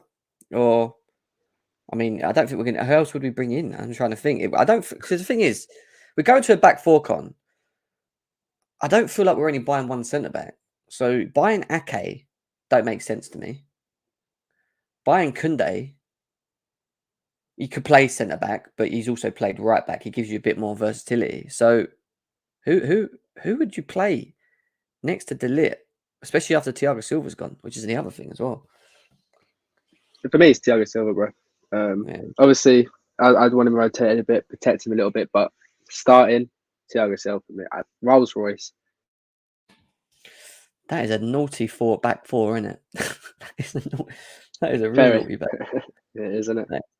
That is a well with Mendy in goal as well. That's not bad. And maybe having Koundé or Ake, I don't know, as backup. But what worries me is once Silva goes, and we say we want to stick to this back four, who comes in? I mean, you could throw Jules Koundé, I suppose, in there as well as an option as a back four. He can also do this though as well. You've got Chalobah. I don't know. I just feel like the back four. I feel like we could do more with the three than we can with a four when I look at it already, just by like playing around with it. Because with the three, it suits a lot of the players that we're looking to bring in and players that we currently have, like Chalobah as well. So I don't know. It's going to be an interesting one to see. But three in midfield. Kante, Kovacic, Jorginho. More so, Jorginho and Kante look like their contracts are up in the air at the moment. We've been linked to Savić to Chelsea. Again, from what we've been told on that one, it's not anything formal heavily. We've had talks about it, but nothing big's come out of it as of yet. So if we are stuck with Jorginho, Kante, Kovacic, and maybe we keep Ampadu or Gilmore and Conor Gallagher, for example, who would be your three in the middle for the three going into next season? Because it would be Georgie, Kova, Mount. You'd go Georgie, Kova. Now, the reason I asked you this, and I know how much you love him, and it's going to be obviously a talking point, but a lot of people feel that him as a lone DM is a problem, a big problem. That he wouldn't be able to do what is required. So basically, Mount and Kovacic wouldn't be able to liaise and go forward as much as they would like to because they would have to worry about him being on his own and being not utilised in the right way. Do you not feel that with Jorginho, he has to have someone next to him for the protection more just because if he does get turned, his recovery speed ain't the greatest? So, like, what's your thoughts on people feeling that Jorginho as a DM in a four-back that just doesn't work? That's what I'm trying to find out. It's a bit of a myth. Don't get me wrong, some games it could be a problem, but it's definitely a bit of a myth because if you look at him when he was at Napoli, he was fantastic. When you look at him for Italy, when he went on was that 30+ unbeaten run, he was really good. A pinnacle for that. And even us this season, Tottenham game we won, Crystal Palace we won. There's a few other games I'm forgetting where he played that lone DM. So it's a bit of a myth. Don't get me wrong, it's not the ideal option to have either. But when people say like, oh, if we play with Jorginho at DM, we're going to get cooked. But in quite a few games, you'll be all right if you've got the right players next to them. Because we've seen it before with Jorginho. If you don't watch Italy and you haven't watched him at his Napoli days, don't just guess because he lacks physicality, you know? Intelligence plays a part, and from watching someone like Thiago Silva, you can't see that intelligence is massive. And it's sort of, I don't know, negates a little bit of physicality. If you're intelligent enough, then you know. So if Savić was brought in, who would fall out of this position? If Savić brought him, I don't think he starts. Tuchel's never dropping Mount. Kovacic is our best midfielder, and Jorginho's our only holder. So, who would you drop? Oh, mate, it's you see, the thing is, you can't do that and then get rid of Jorginho because Savić. This is what I'm trying to say to people. Like a 4-3-3 with Jorginho, Kante, Savić, and Kovacic does not work. Because how do you get Mount in the team unless you play him there? But then let's just say we only get Sterling and we don't get Rafinha, we don't get Dembele. Then I think you see Mount further up the pitch. And if you do see Mount further up the pitch, how do you fit Savić, Kovacic? I mean, you could play Savić there, Kovacic there. What about Kante as a DM? Like sitting there. I think that could work. It's 2022, bro. Let's not be having these Kante and DM conversations. I don't know. I don't know, man. He's not the same Kante. I know that. I watched a clip of him yesterday, and it was against Liverpool back in 16. And mate, this guy was everywhere. Like the energy. And I was saying, like, when you look at what he was then to what he is now, you can just tell. He, even in the way that he runs around now, that he's heavily been impacted by them. Them injuries have done him big time. He just doesn't look the same player off the ball. He can get around and he will still do half a job, and it's still not a bad Kane, but it's just not the same. And if it was Kane of 2016, I think you could have seen him there quite comfortably because he would be able to get around the pitch and blah blah blah blah blah. Do you think he has the? Sorry, Jim. Do you think he has the discipline though? I think he does. I think when people say that Kante can't play as a DM, I don't particularly agree with it personally. I feel that when you look at, he might not be the greatest DM, and I'm talking about progressively. We know moving forward, he can make a pass, but sometimes he can be a little bit, not good with it with the pass. But in terms of reading the game and being in the right position and allowing these two to move forward, and just have someone sitting. So if the ball goes over there or goes over there, or he has, I think he'd be perfect for it. Like I do feel he could do a job, but you'd need the Kante that I said. You'd need the Kante of 16 because the Kante that we've got now, it's just not. He isn't the same. And I hope and I pray going into next season we get 60 to 70%, and he stays fit, and he's that Kante that I know he is. But it doesn't look. It does look peak, and if you don't play him and you play Jorginho, it's fine. I get it. I just feel that these two wouldn't be able to. One of them would have to sit more deeper. So if Kovacic went, I think you would see that one would probably drop more. You wouldn't have them both pegging up the pitch with the three up front, if that makes sense. I don't think they would leave Jorginho on his own as much as they would leave Kante, if that makes sense to a degree. I don't know. It's a weird one. This is what I'm saying. Trying to work out. I know people saying I want the 4, but trying to work out the 4 and how it would work for Chelsea is very hard. Especially from the midfield area, we know Declan Rice would automatically, if he was bought by Chelsea, just sit in there, and ultimately that would give Chelsea more freedom for these two. You probably see better because they will be able to go forward, and he could sit and do the job. But I just don't think he. Actually, we've had this conversation. I don't think he's worth the money he is. The only other option you've got is to go for this guy, Sangari from PSV. And this guy is a good player, and he can sit, and he will do a job. I haven't watched tons of him, but he is a good player. He's a player that could probably thrive under Thomas Tuchel and give us an option. And for what he's being looked at the moment, I feel that we could look at him as an option. And we may look at him as an option later down the line in the DM area and could work for sure. That's why I threw him in, actually. I mean, where would Ruben Loftus-Cheek fit in that team, Con? I don't think he does he? No, bro, he doesn't fit into this team at all.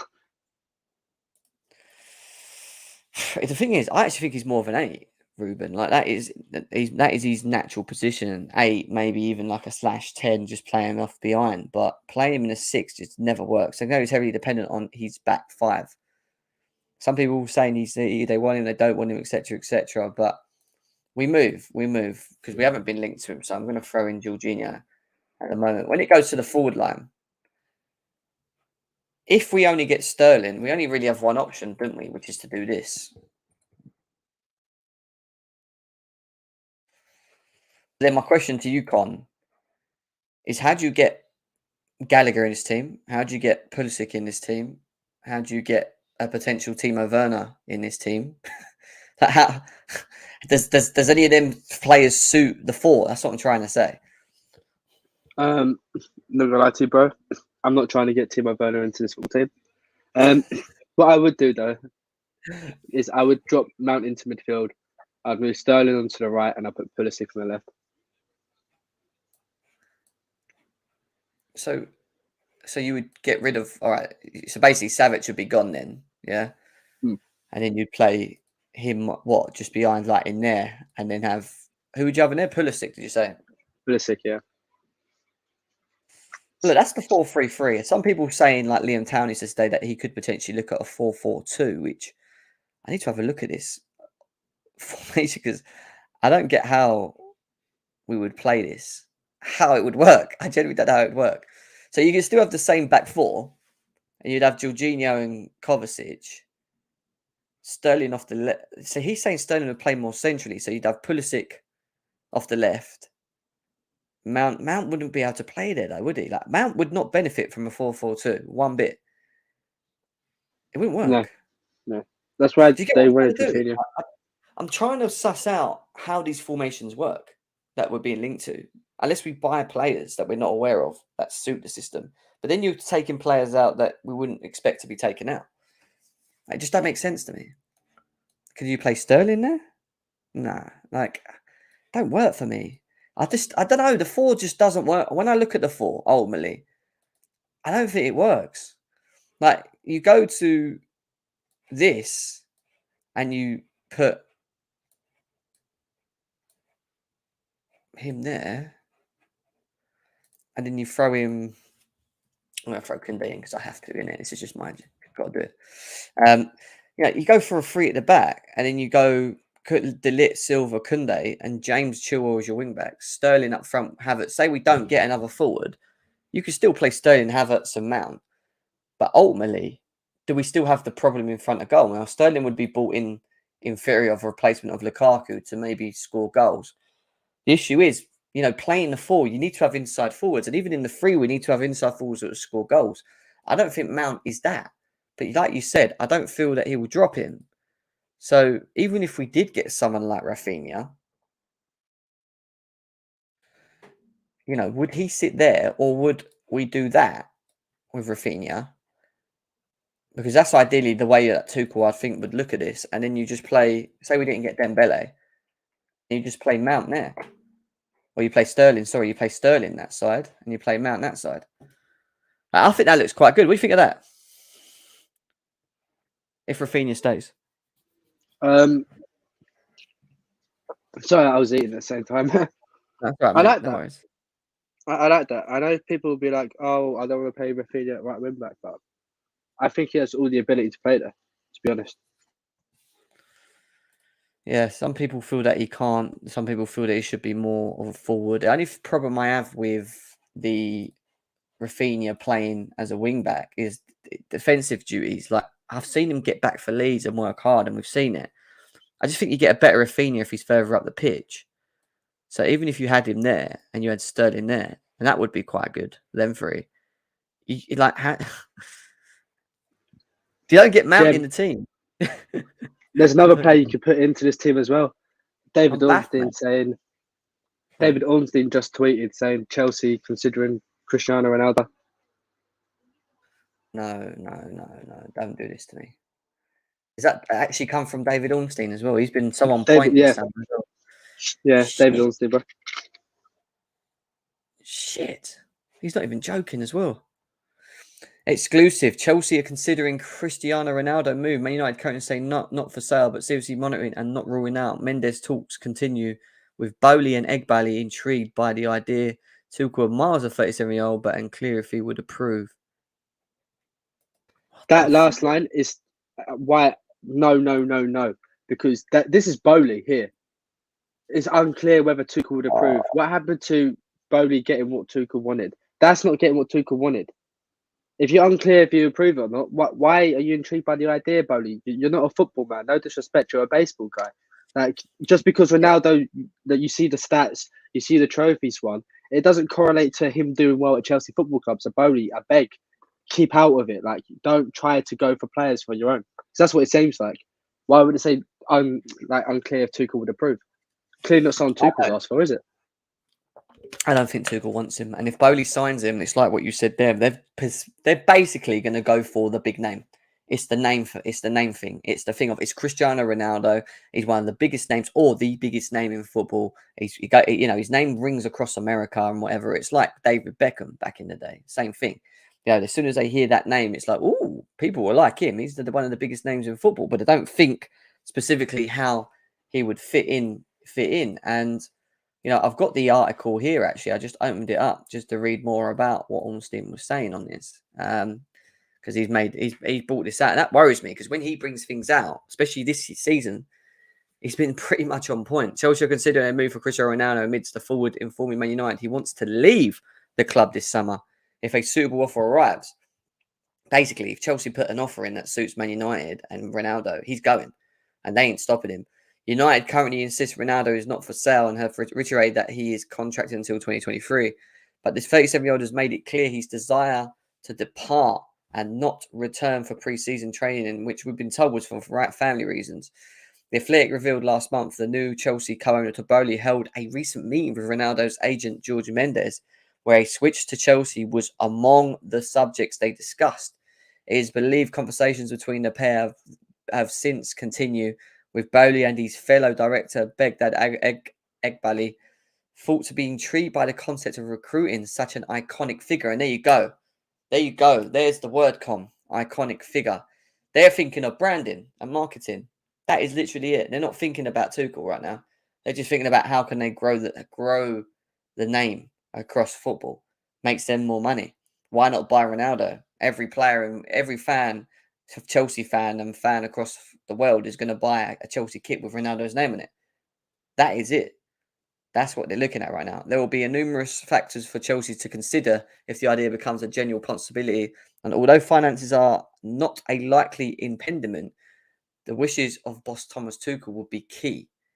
So does that then tell us that Bowley likes the idea, but it's not sure if Thomas Tuchel is on side, which is why it's key. Basically saying that if Thomas Tuchel says, nah, let's just not do this, it's not working, they'll back it even if they want him. That's the biggest question there. The head coach is a long-term admirer of Ronaldo, but any decision on whether to sign him would require Tuchel's blessing and dialogue between the German trainer and Portuguese international on how he might fit in the Chelsea system. Whether United's stance will change and even their willingness to do business with direct rival is unclear, but the prospect has not been ruled out by the Stamford Bridge hierarchy, and they are said to be monitoring the system. Wow. That came out of nowhere, didn't it? That literally came out of nowhere. But then again, I still feel from reading that this is going to fall down to the faults of Tuchel and if he wants him. Con, you don't want him, do you? I'm assuming you don't want him. Ronaldo, no. That's what I'm. Ronaldo, no, bro. I don't want him. That's all. I want to put a quick poll out. Ronaldo to Chelsea, yes or no? Here we go. Let's get it in from people. But I just don't get why people would want him. I don't get it, because we saw last year with Lukaku, a counter press, as Tuchel says himself, it's like having a number 10. The creativity you get from that and the chances you get from that counter press is so important, and counter pressing is so important to Thomas Tuchel. So with Lukaku last season, it didn't make much sense getting him. If the grand schemes of things, when we actually think about it, it didn't really make much sense. We're going to make the same mistake if we got Ronaldo as well. He doesn't counter press, and you're just taking something really big away from the manager. I don't get it. It makes no sense to sign him. For me, the only way that you sort of dialogue this, and we're going to go back to the squad thing in a second to try and see how and hell we fit him in this team. Julius with a donation. Thank you very much, bro. He says only Son and Kane scored more than him and not by much. The only reason Thomas Tuchel would not approve this deal is because he would be worried about off the squad harmony and wages, etc. 18 goals in a team like United, he would score 30 at Chelsea, Con. What's your answer to that? No, not true at all. So what? He scored that many goals for United. Did you see how United play? You know, no, he doesn't. We don't create enough for him. He doesn't suit how we play. Like I don't get it. Just because he's a great goal scorer, it doesn't mean that when he comes and plays for Chelsea, he's going to get those chances. He's going to have to do more. Look at Kai Havertz when he plays. How much he drops. How much he goes to the right. How much he goes to the left. How much he's always moving. Ronaldo's not going to do that for you. You know, he's not. He's not going to press like a madman for 90 minutes.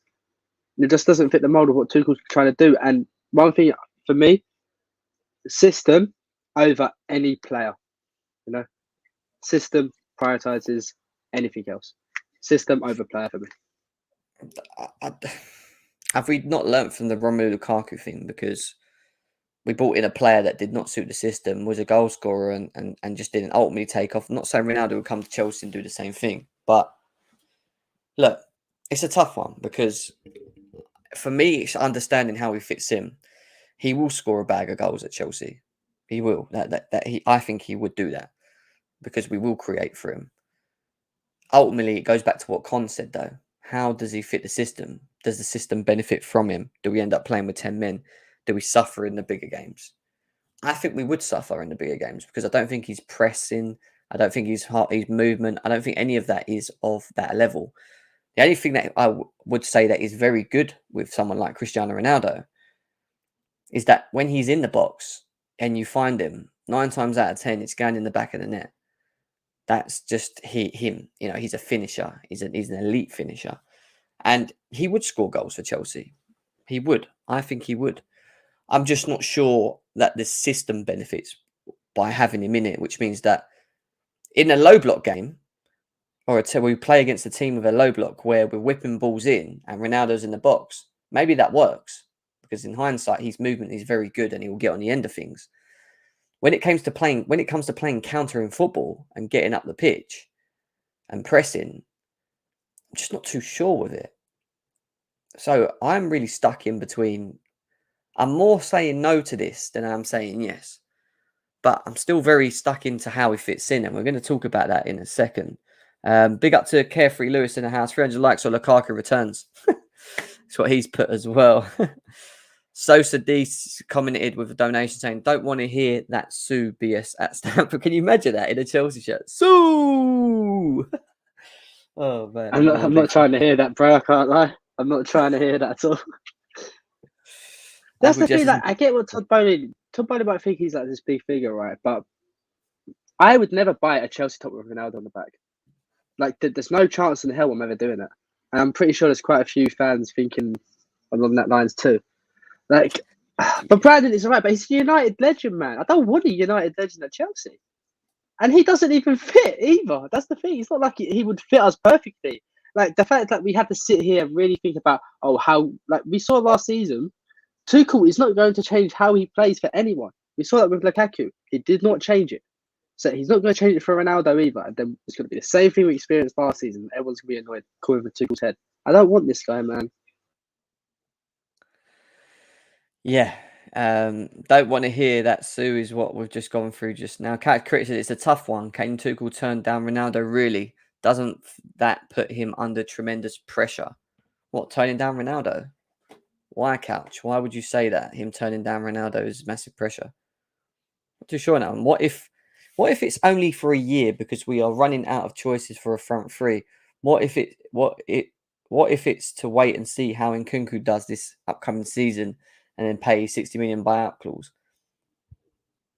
It's a weird one. Do you know what it is? Like, it's not that I'm entertaining the thought of it, but I kind of see what Winterfeld is saying. Like, if let's just say we lose Rafinha, we don't get Dembele, we get Sterling, and we've got Havertz, but we can get Ronaldo from Man United, maybe on a loan, just for the season. Do you turn that away, bro? I don't. You got more chance of dancing on the moon than United loaning us Ronaldo. No, honestly, they're going to ask for something like 30 million or something. But Chelsea are not going to give him a 4-year contract. We're not going to give him a 4-year contract. He's going to end up getting You're going to get like a 2 1 years. year or 2 year contract. Yeah. It probably 2 years. Yeah. It just depends how much for. Chelsea Fan TV with a donation says CR7, Pulisic, Odoi, Ziyech, Werner. That's why. Huh? He's put CR7 over Pulisic, Odoi, Ziyech, Werner. Like he's just basically just said this is the difference. That's why. Basically over them four. But the thing is, all them people you mentioned, besides Werner's like an inside forward, they're wingers, mate. So yeah, he is different because Ronaldo's more of that central player now since he ain't got legs anymore. Got another donation. We've got another donation from Julius has come in saying, when you are in Champions League semi-final, CR7 would be a big difference. I think he would be a fantastic signing, and we need a striker. There is not a striker and a better goal scorer than him. I think Robert Lewandowski, personally. Jeb, it's happening again. We've called as a fan base to make smarter signings instead of signing big names. And as soon as a big name comes available, everybody falls back into the trap. Please, guys, think. Just I know it's a big name. It's Ronaldo. He's one of the greatest to ever put on a pair of football boots.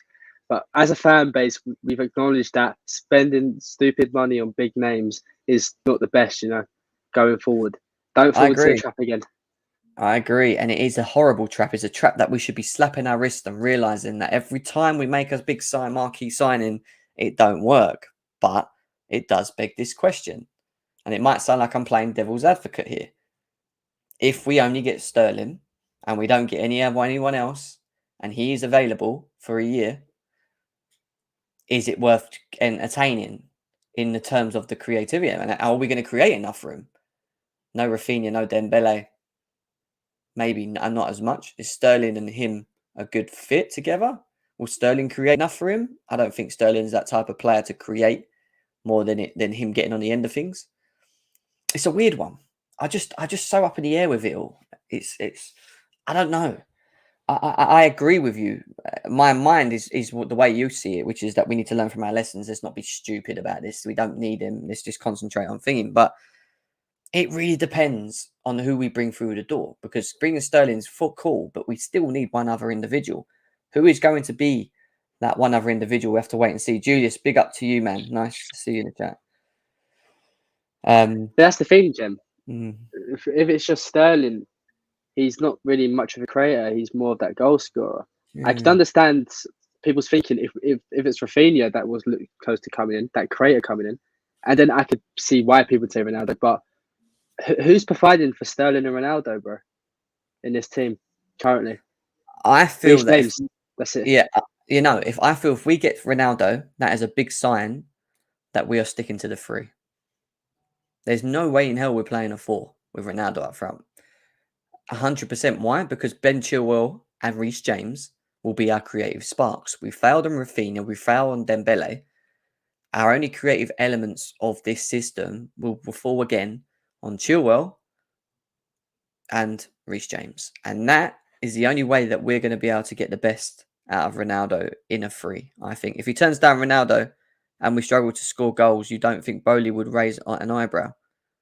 That's the other thing. And I hear it. This is what I'm saying. It's a weird one because I don't think it's going to happen. I've just lost. I had, where's he gone? Sosa with a comment. Thank you for the donation. He says, is good quality players out here? Ronaldo ain't it got to be smart. Is good quality players out here? Ronaldo ain't it got to be smart. So yeah, sorry, I read that wrong. So what he's saying is there is good quality players out there, but he feels Ronaldo isn't the answer. And he says we've got to be smart. And I've said for a very long time that we've got to be smart. And smart meaning covering the areas across the pitch and not just buying 1 or 2 players. Ronaldo, I don't know. I'm more inclined to feel the way Con feels about it, to be honest, at the moment. I'm not really liking the entertaining idea, but I am open and listening to what you guys are saying in chat. It feels like we're sort of split between it. And we did do a poll on this where 53% Con have said Ronaldo to Chelsea, yes. 47% have said no. So that is pretty much close, bang average, nearly. So guys, if you haven't voted, get voting now. The Ronaldo to Chelsea, yes or no? I want to get more of a clearer image on this.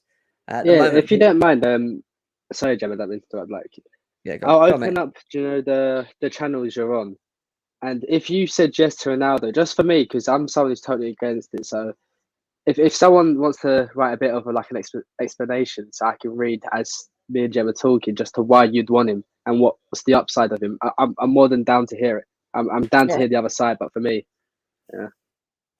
Guys, you heard it. Put your explanations. If you're a Ronaldo in, can you please put an explanation into the chat now? We'll bring it up and we'll read it. I want to understand why you feel Ronaldo would be perfect for Chelsea going into next season and why. And also, I want to know who else comes in that window with him for it to work. Because if you're telling me it's just Ronaldo, then, and maybe Sterling, then I don't know. But I want to hear it. I want to hear what people have got to say. There's a lot of people saying, get him in, get him in. Jason, we've got another comment here. I've just missed it. Jason with a comment says, to be honest, I don't think it will be that bad. The shirt sales will pay off his wages. He definitely will score more goals. And there's no one better right now, is what Jason's saying. Everyone's kind of falling into that mist. He is 37 years old, guys. He is pushing it. You know, all right, he still can play in the league. I get that. He's not the player he was a couple of years ago, but he does. Yeah, go on. So I don't mean to be rude, but we're not Todd Bowley, so why do we care about his shirt sales? You know, like that's not for a reason for what I'd want to bring a player in because of the shirt sales. Like, why would I care about that? That's on Todd Bowley, not for me to care about. I want my player to perform on the pitch. Yeah, Chelsea Fan TV says, Super Chat, both channels to guarantee your questions being answered. Please do so. Thank everyone for the donations so far to the channel. This guy's talking shite. Sterling is in top 3 for creating new. Hi, bro. Well, to be fair, he's got 30 goal assists. That is true. I'm not too sure. I'm still not too sure with the way that we play. We're a little bit different to see. No, Jem, if we think like that, it'll be the same to what happened to Lukaku. Let's see what people got to say. Ronaldo won't go to Chelsea. You lads are worse than United for losing players this year. Chelsea need a whole new defence, is what Richie's saying. Big up to ZVO Genius in the chat. Chelsea SW6 says, if Ronaldo played for us in both FA and Carabao finals, we'd have won both. We'd won both. All those chances Ronaldo scores. Also, Ronaldo pays for himself. So does Neymar. That's the first response, Con, in them instances. So if we get to finals and we make them big chances that we keep fucking up on, 9 times out of 10, they feel that Ronaldo will bury them, and that will be the difference. See, I think it's a bit disingenuous because for one, that's a what if, right? And two, if you look at the players the chances fell for, it wasn't the guy who was playing number 9 that game. It fell for Mason Mount, Christian Pulisic. You know, they weren't playing 9 that game. So who says the chances would have fell to Ronaldo that game? You know, I don't know. I don't know because creating for our 9 is an issue at Chelsea. Like, we can't ignore it. It is, and as bad as Lukaku was, we didn't really create much for him either. And my problem was he didn't do enough to sort of try help himself. And I feel like it would be the same with Ronaldo. If you're not creating for him, he's not going to try to do much to help himself either. Yeah, I agree with that. I agree with that 100%. That is my biggest worry of the whole thing with Cristiano Ronaldo. It's not that he can't score goals, because we know he can score goals. That's not the issue with Ronaldo right now. The issue is he going to do enough to make or create for himself or get involved? Or is he just going to disappear in games? Is he going to walk around the pitch? Is he, we saw it with Man United last year. If you don't get him involved, he disappears. He's not that player he was before. There's a lot of pros. And the thing is, and Piers has commented as well, he says, Cristiano Ronaldo at Chelsea has a lot of pros and lots of cons. The pros being he will score goals. The mentality, the leadership aspect would be great. And the club would earn a lot of money. But the cons are he doesn't press. He's 37, so he won't be here for long. Huge wages, etc. I think this is the thing. It's about is it guaranteed he's going to score loads of goals, though? Because we all said that about Lukaku, that he was going to score loads of goals. Like, of course, he's got a proven track record of Ronaldo, but so did Lukaku. I think in the last 6 seasons, there was only one season he didn't score 20-plus goals. And the second time he did it was with us. So I don't know if that's a guarantee that he does score goals. I think he will. I think if you put him in the right position, you find him. I think if Reece James is down the wing and he whips the ball in and he's free in the box, he's scoring. He's not going to hit the post. Or, do you know what I mean? Like, he's just, I don't know. He's just not going to do that, is he? He is an elite goal scorer. And some people, I'm just so intrigued with the chat right now because everyone's so mixed. And I've got more to see. It's entertaining, yeah. Also, like when Bowley. someone says a short-term fix. Sorry. No, go on. What are you saying, Con? Go on. I was just gonna say when people say it's a short-term fix of the 1 year, they're kind of swayed me a little bit with that. I can't lie. Yeah, But my that's issue what I'm is I thinking. just don't see him here being for just 1 year. I feel if we get a deal, he's going to be here for 2 years minimum, and the wages are going to be massive. But if we could somehow shithouse a 1 year thing, bro, I'd be a bit more open to it. I can't lie. Also, Bowley is a marketing master. You mad with Ronaldo and Neymar? It elevates Chelsea. It elevates us from a branding aspect. Yes, obviously, we'd see more money come in. We would sell more shirts. It would help the football club. Is overall turnover, etc. Yes, I get that, but I'm just thinking it from a Tuchel point, because what is the biggest thing that we've all said that Todd Bowley is meant to be doing with Thomas Tuchel this season? It is providing with the backing. It's for him to make the decisions on who he wants to come in. Now, what happens if Tuchel doesn't want him, but these two do? I'm talking about the owners, and then they end up buying him. Does that then put us back into the whole scenario of the Roman scenario? Does that, do you know what I mean? Because I thought we was meant to be moving away from that. From Tuchel's perspective, he's going to be like, well, you've asked me to make decisions. I've told you, but then you've gone and got him, but I didn't want him. Like, does that go? Does that go against? Does that affect their Like, this is the thing. It's a weird one. Better team than United. We can make more chances for him. Movement in the box. He'd be our best goal scorer in the last 10 years. Link ups with Sterling. Demand success and won't let mentality drop. That's Carefree Lewis. Can I make a point, Jim? Go on. So I think it's a point no one's really spoke about. Do you think Kai Havertz deserves that one season where he's given that role of number 9 and say, "You're the man for this season. We paid a lot of money for you. This is the season you're going to give us back. You're going to be the main guy." I think he hasn't, because last season he didn't get the opportunity because of Lukaku, and he found himself on the bench sometimes when it was a bit unjust. I feel like he hasn't really been able to break out, and I think you need to make Kai Havertz that main man. You need to tell him, "You're that main guy. There's nobody else here now. It's all on you.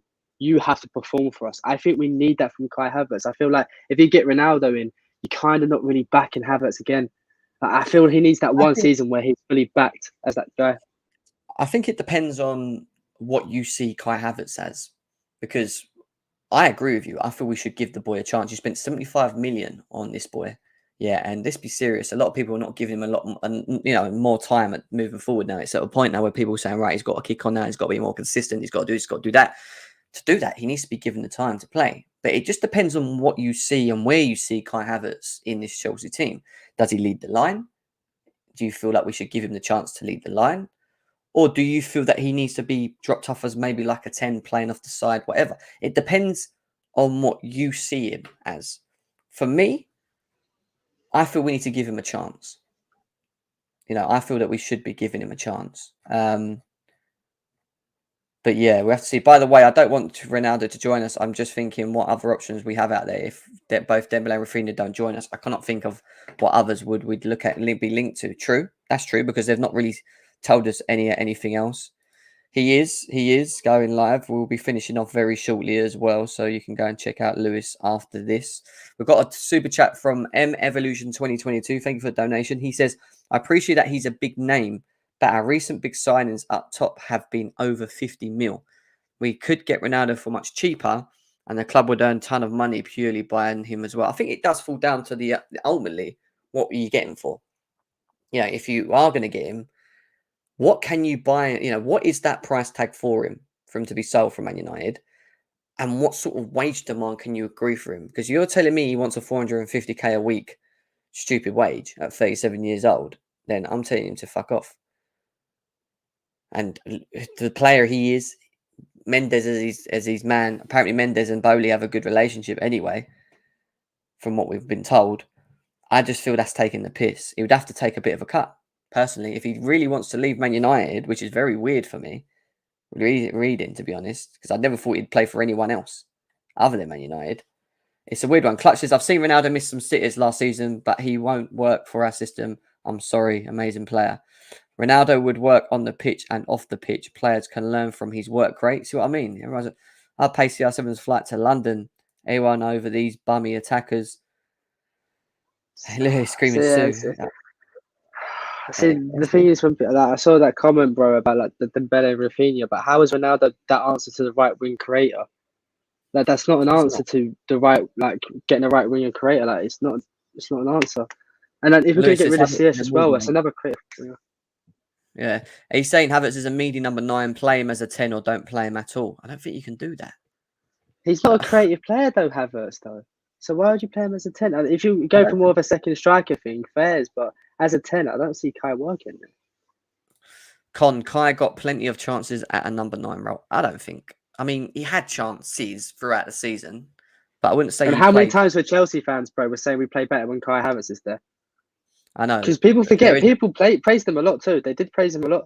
It's recency bias, bros, because how he ended the season, where he kind of had that little bit of a slump, it's recency bias. But I tell you what, I could go down and look at everybody who's commenting here, and they're bigging up Kai Havertz for performance at number 9. I can guarantee you that 100%. It's recency bias of how the season ended. I guarantee it.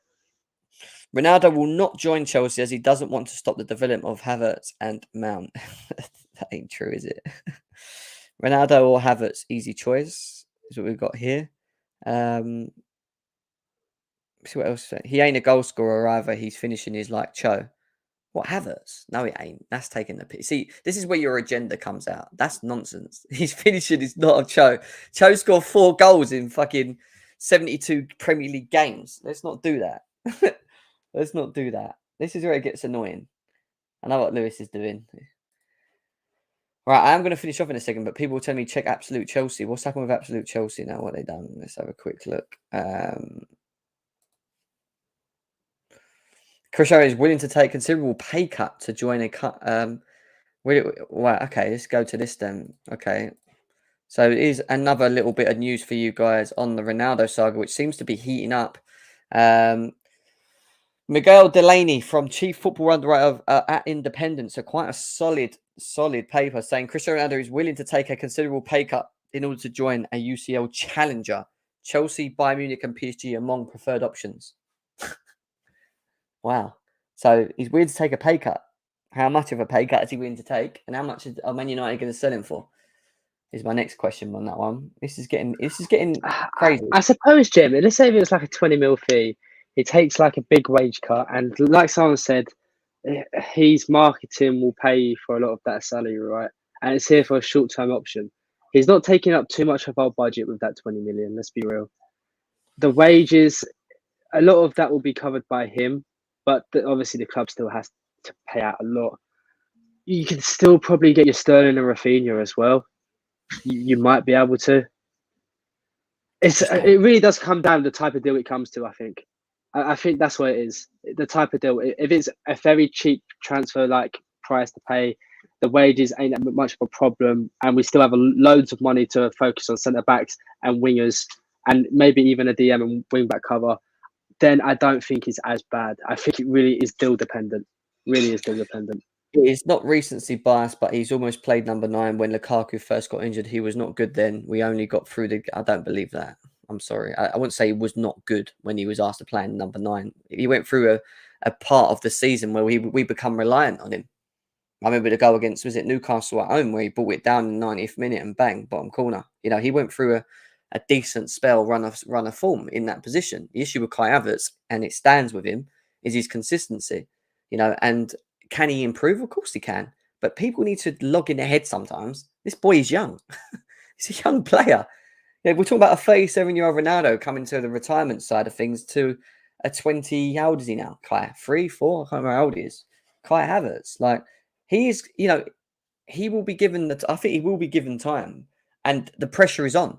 I do expect him to kick forward. He has to kick forward from now, but I still feel we have to give him time. I still feel we have to give him the time. He's very poor. You know, before he even came to Chelsea, his stats for goals scored in Leverkusen were pretty impressive. You know, it's a weird one. Hamad, you've donated, bro. Thank you for that, but you've not written anything. Not written anything. You just paid us free money with nothing in the comment, bro. Big up to you, though. Big up to you. Big shout out to you. 350k, 20 mil, and basically swapping Lukaku for Ronaldo for season and 10 mil. Is what Jake Lawrence is saying. Look, like I said, right price, pay cut, whatever, you know, we'll pull to it 100%. Anything where it requires stupid wages, like Lukaku style wages, yeah, and dependent on what Man United want for him, if it's saying stupid, like 50, 60 mil, then I'm saying no. But that's my opinion. Remember when we moved Kai to one of the wide tens, he was bad. He only been good at 9. It just goes around in circles, doesn't it? Everyone's got it's bad because everyone's got mixed opinions, and a man has never had a good first half of a season in his career. That's true. That is true. He hasn't been consistent at the beginning part of the season. Something he definitely needs to work on.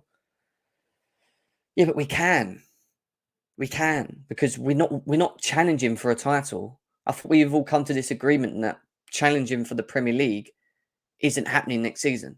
Or have we changed our minds now? Are we going back to we're going to win the league? In it, Con? Are we going back to we're winning the league now? What's happening? Are we doing what we did last season? I didn't, but talk for other Chelsea fans. We're going back to we're going to win everything. Or what's going on here? Probably we're a reactionary bunch, ain't we? Very reactionary bunch.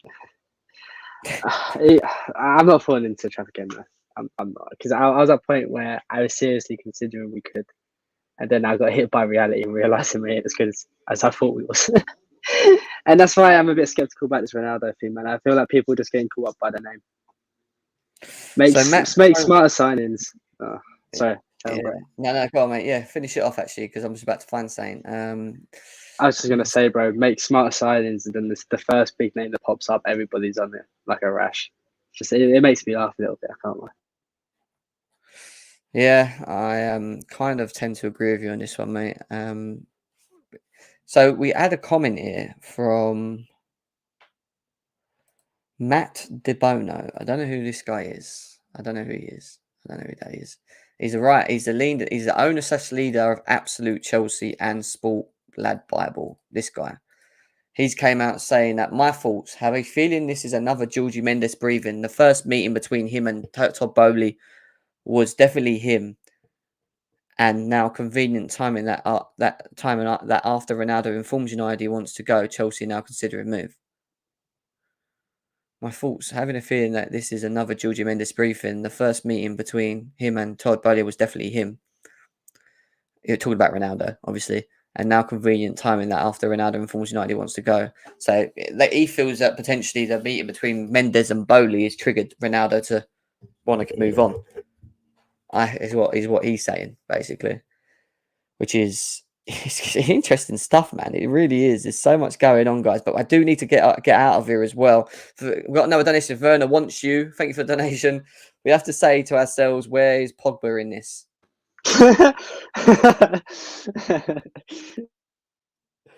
Oh, fuck it hell. Werner wants you. Big up for the donation, bro. Big up to this donation.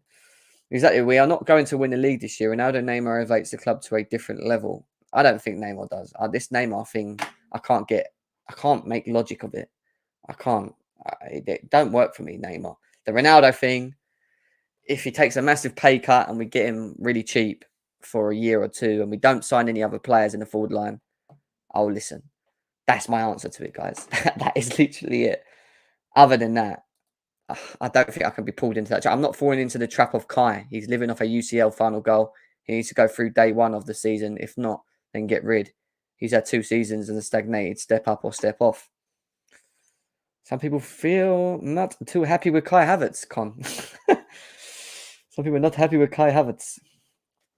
Nah, it's clear, isn't it? Werner wants you. That was quite a good one, to be fair. We're going to finish it off now. Just so many comments coming on this. Every time I want to leave. Big up Todd Bowley. Sign up Ronaldo and Neymar is what Chelsea FW6 is saying. Independent Variable says, is Rafinha still possible?